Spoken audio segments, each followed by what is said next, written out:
Good day mga ka-Jack. Ito, nandito tayo sa Quezon City at meron tayong na-rescue. Ayaw nang lumipat ay si Sir. Ayaw nang lumipat yung tinatawag na ayaw nang umandar, no? Umabante kasi ayaw lumipat no kanyang shifting.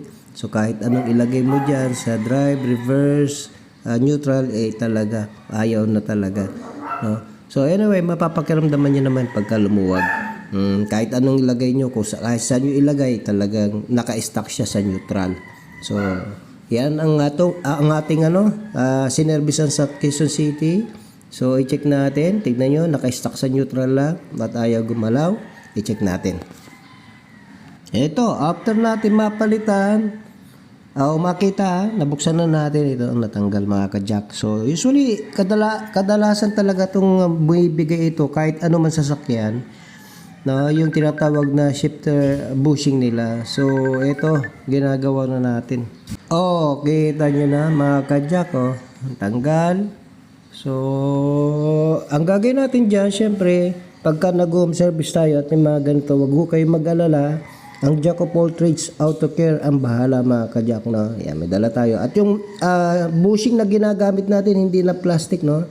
Bakal na ito. Bakal na, aluminum pala. Ayan, tignan nyo mga ka-Jack, ang tibay na niyan, pamatagalan na talaga yan.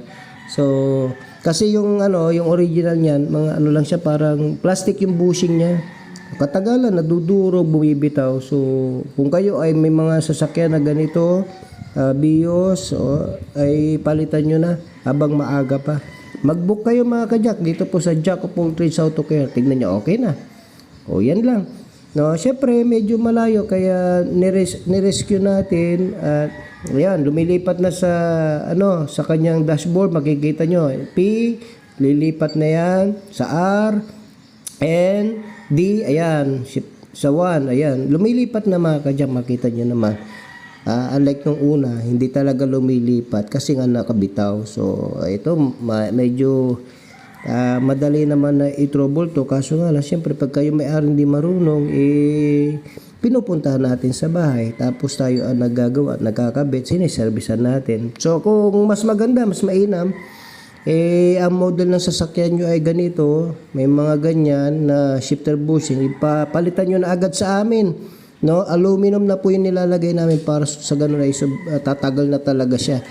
So, anyway, okay na. Satisfied na yung customer natin. Siyempre, siningil lang natin siya ng service fee. Papunta doon. Minsan, may mga ginagawa kami gabing-gabi, 10 oras ng gabi. Nagagawa naman natin lahat.